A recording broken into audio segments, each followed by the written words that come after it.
Hi, I'm Shawna and I'm going to talk to you about quilt binding today. I'm going to go over how to cut it, also how to sew it on by machine and finish it by hand, or sew it on and finish it by machine. And then I'm also going to discuss how to do a scrappy binding. I think a lot of people have been asking about that, so I'll cover that. And then I have these little mini quilts to show you how it works. To start, I cut my binding at 2.5 inches wide, and that's usually by the width of the fabric. If you're doing like scrappy binding and just using scraps, you just cut at 2.5 inches wide and then you piece it together to whatever length you need. What I do when I'm cutting is I use my ruler to measure and not the cutting mat. What I do is I put my fabric here and then I find 2.5 inches on my ruler and then I cut like that. So there's no like measuring it and making sure it's straight on the cutting mat. I just put it wherever and then I do my measurements with my ruler. That's how I start that. And then I'm gonna sew, I'll start with the scrappy binding. So for the scrappy binding, what I do to sew the strips together or the pieces together is I sew straight across. There's another way to do it. You end up with a diagonal, which I'll show you soon. The other thing that I just didn't do, but I would suggest, is making a smaller seam allowance that when you're messing around with this binding, like these edges don't come undone. So the next one I'll do a smaller one. Then I just pick my next scrap and I'm going to sew across again.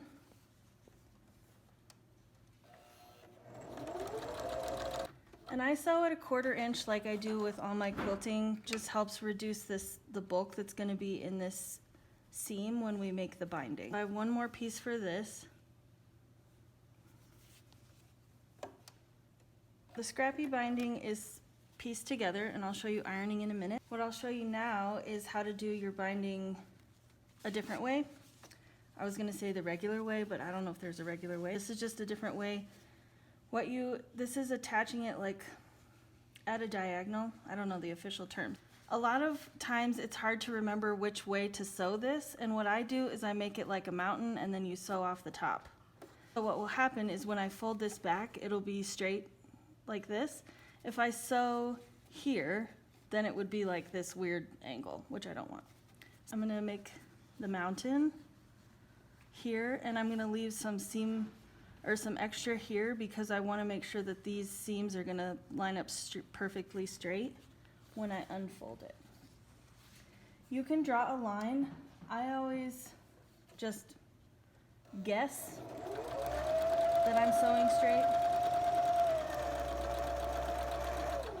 If you're more comfortable, you can always draw a line across there to follow. When I unfold this, it makes a really straight line of my binding.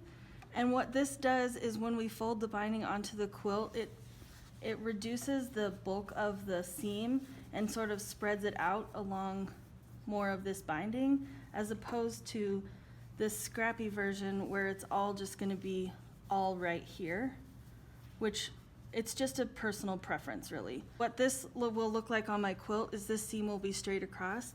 What this will look like on my quilt is the seam will be a diagonal, like this.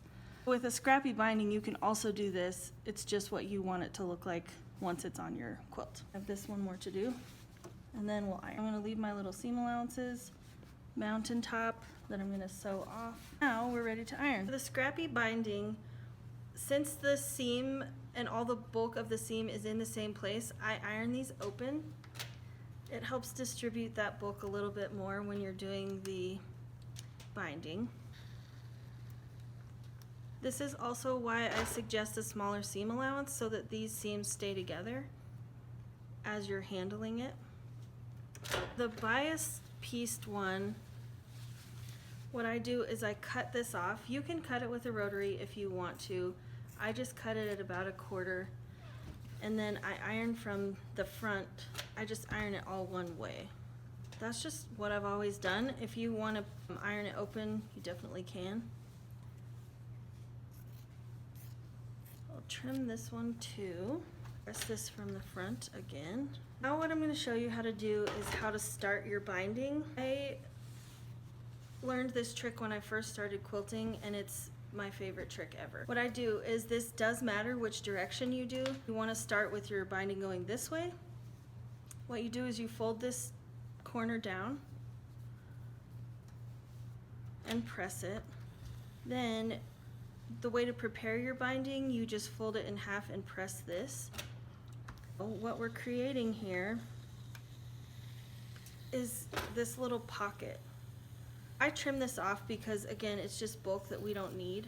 I leave a little bit so that there's enough to stay folded. Then I make the rest of my binding, which is just folding this in half to where these sides meet and pressing it nicely until the end. This will be easier to see once it's on the quilt, but what happens is when this is sewn on, when you end, this end just tucks in here like this, and then when you fold it over your quilt, it just has that nice little finished spot, and there's no like measuring and wondering and all this other things. That's my favorite trick.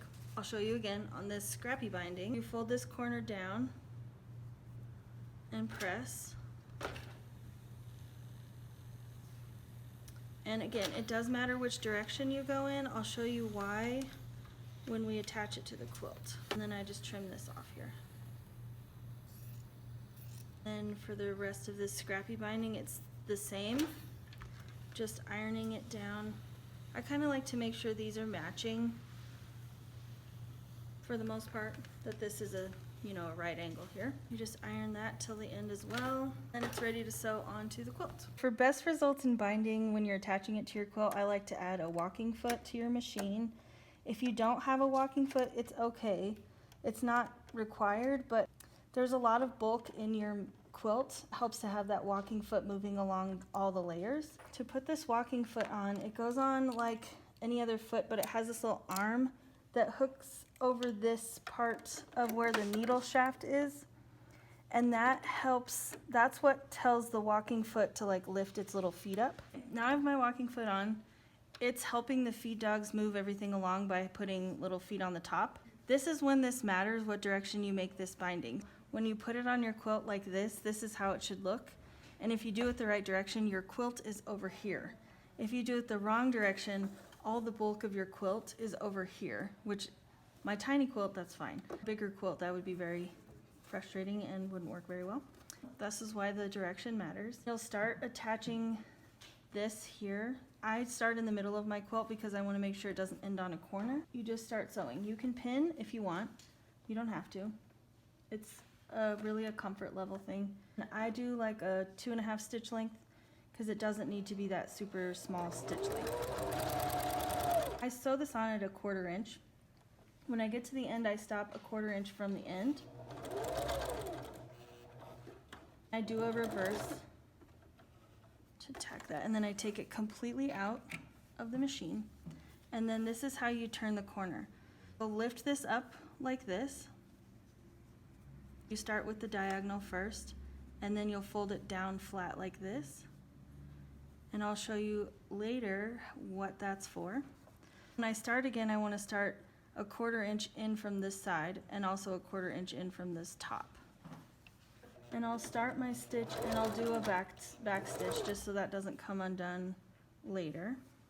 And then I just keep sewing. I'll show you the corner again. Flip it up so that there's a diagonal, and then you'll flip it down like this for the flat part. And then your Scrappy Binding, really there's nothing more to it than this. You just sew over that, and then once we turn it, it's just like a really cute Scrappy Binding. Now I'll show you how to finish with this pocket. What I want to do is I'm just going to sew until this is about in line with this peak here, and then I'll just reverse stitch. So I'll just sew to here and reverse stitch. We'll cut this off later. So this is where I'm going to go. Okay, this is my quilt binding. It's on.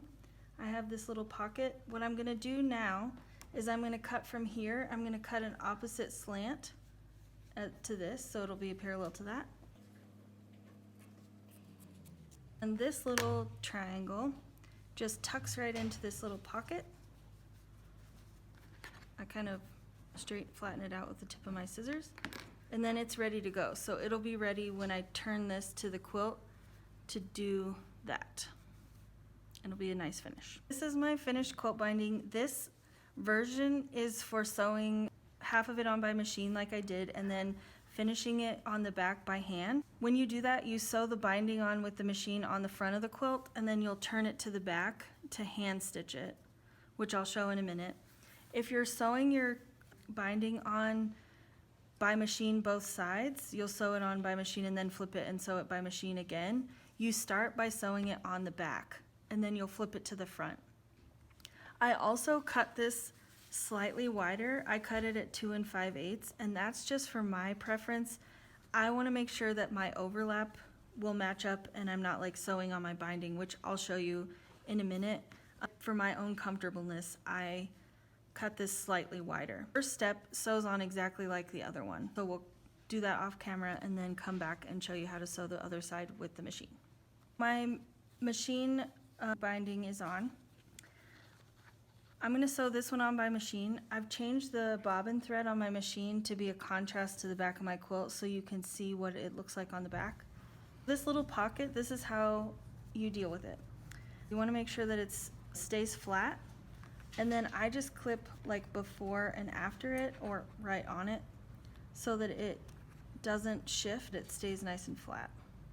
So what I'm going to do is I'm going to make sure that this covers. The stitch that goes on here is going to show on the back. I want to make sure is that my stitch is on this side of the binding and not on the binding. If you can calculate it so that it's on the binding and perfect every time, awesome. I can't. I don't do that. When I start sewing, I will backstitch. I would normally use a thread that matches this better. This shows better on camera so you can see what's going on. I just sew right along the edge of that, and then I'll take this clip off as I get to it. You can use pins.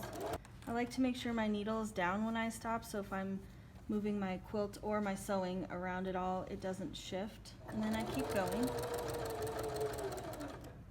For this corner, I'm going to fold it up before I get there so I can just turn when I get to the corner. I'll show you how to fold this when it's not under the machine in a minute. I just clip that, and I'll clip, maybe one more just to keep it, to get it ready. What I'm going to do is I'm going to sew until my needle hits on this side here, and then I'll turn the quilt. This is why I always hand stitch my quilt bindings, because I'm not really comfortable with this. So my needle is down in this part of the binding of the corner.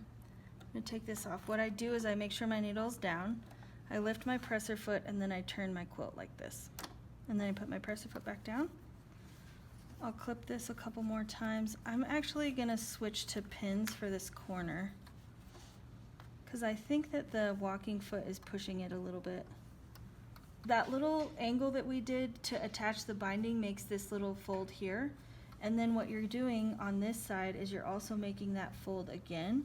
You bring it flat down like this, and then when you fold this, it makes that nice little fold on this side as well. I'm actually going to pin this in place and then keep sewing. The important part with the sewing right now is to make sure that your binding is pulled all the way over so that it's tight around that edge. I'm going to take this pin out because it's causing a lot of bulk, so. I'm going to show you what's messing up. This is the front of the quilt. When you sew it on by machine, the finishing stitches are on the front like this, and then on the back you have this line of stitching, which is the bobbin thread. If you wanted this to be your front, your front would have this line of stitching and the back would have this line of stitching. It's up to you. I wanted to show this because I kind of got off on this.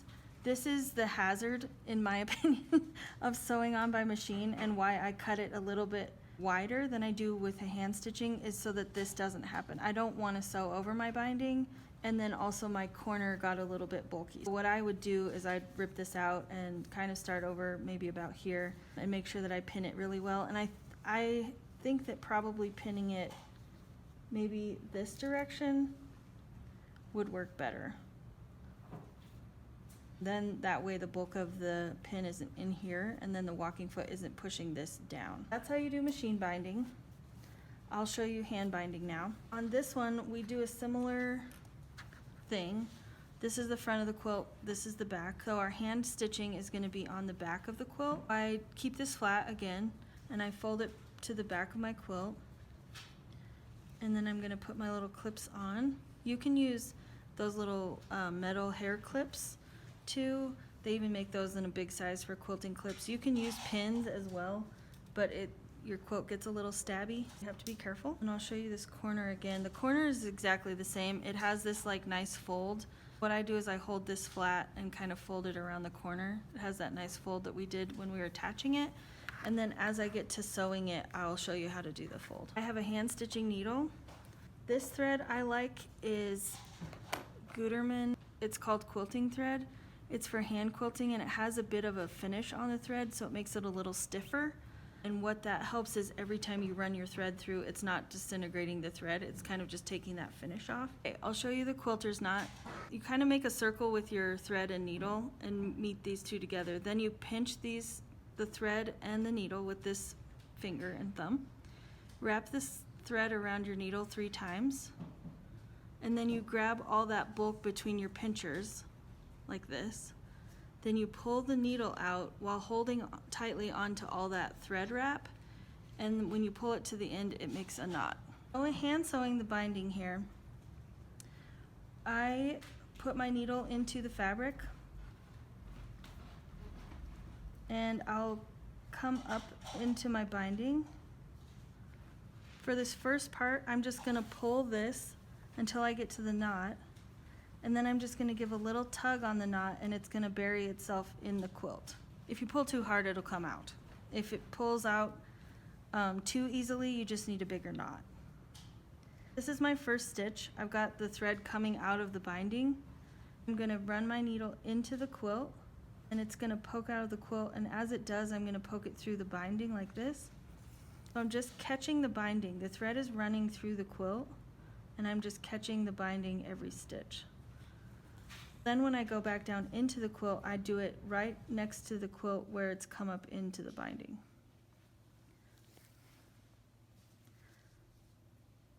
So I run my needle into the quilt like this, come up through the binding, and then I go back into the quilt next to that stitch. What that's doing is it's making these little stitches in here that are catching in the quilt.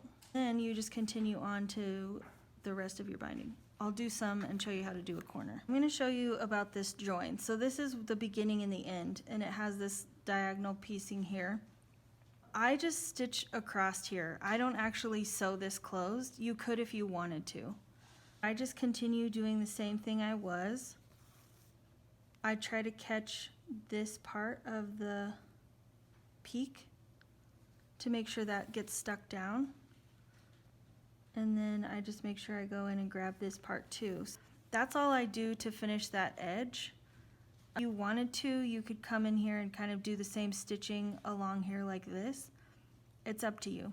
It's just a personal preference. I've made a lot of quilts, and once they're washed and everything, this just kind of snugs in there and it doesn't really do much. I've never really found it necessary to like finish that off. I'm at my corner, which I'm just gonna flip this to this side. And I leave it like this for now. I just keep stitching until the end.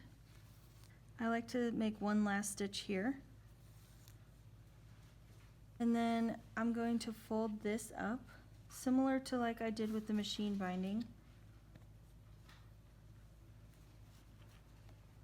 I'm just gonna put something here to hold this up like this. I'm gonna use one of these little clips to kind of hold it. The treatment of this corner can kind of be done any way you want. This is what I've found over the years that I prefer. So the thread is kind of down here. I'm just gonna go into the binding here and come up in the corner. So I'm gonna do one stitch to keep that corner closed. And then I'm gonna do another stitch that comes up at the corner of this here. And then that will keep the top part of that corner closed. And I can just keep going straight into the rest of this edge. That's the kind of most efficient way I've found to do the corner. If you invent some new thing, make sure to share. Continue that until I get around to the whole quilt. To the scrappy part of my binding, this really doesn't get handled any differently. You'll just keep sewing. What I like to do when I'm doing this is I like to make sure that I'm sewing both sides of this seam. So I'll come up in this corner here, and then I'll also do a stitch pretty close right here. So then both sides of that scrappy part are stitched down. That's how you handle the, I just do a stitch here and also a stitch here to make sure that that seam doesn't separate or anything, but then the rest of it is similar to the rest of the quilt. I've reached the end of my thread. It doesn't look like the end, but I need a lot of thread to like tie off a knot. What I do is I kind of go into my fabric and out a little bit, and I make this loop. I don't know what knot this is, but I think it's a real one. Then you go into this loop with your needle and make this other loop, and then on this loop you thread your needle through that one, and then you pull and it makes a knot. So this knot is now on the outside, which is okay. I will put my needle in the quilt and then come out like an inch later, and I'll pull my threads through and kind of pop that knot into the fabric. That's how I finish it off, and then I will clip this thread. When you're doing your hand stitching, you want to make sure that your stitching isn't coming through to the front of your quilt. If it does come through to the front, like I just did on tying my knot, this is what it will look like. You'll have these threads, and obviously this isn't a good knot if I can pull it out. I have my hand on the back of this quilt, and as I'm running my needle through, I'm making sure that I'm not coming out of the quilt. If I come out of the quilt, then I poke my finger. If I'm not poking my finger, it's usually fine. That's just something I like make sure I look for as I'm going, that I'm not pushing my stitches to the front side of my quilt. And stitching the back of the binding, here's what it looks like on the front. It has this like nice rounded edge where the stitching is hidden, so there's no stitching showing here. And then on the back, there's also just my little hand stitches showing. If you match your thread well enough, you won't even really see it. Difference between that and the machine stitching, this is what the back of your machine stitching looks like. It has this bobbin line here, and then on the front you have this stitching. If you matched your thread, obviously it wouldn't be this much of a contrast, but this is the difference between the machine binding and the hand stitching. With the diagonal pieced binding, this is what it looks like when it's done. It just has this diagonal seam here that runs along here. The bulk of that seam is really spread out along this whole part of the binding, and that's what it looks like. If you wanted to piece your scrappy binding this way, you definitely could. It would just look a little bit different. On this one here, the seams are very straight, like this. You have blocks of color here, like this. On the diagonal pieced, it just is kind of this point here. That's how you would meet. I mean, actually this fabric kind of shows you what it would look like scrappy. So that's just a personal preference on what you want it to look like when it's done.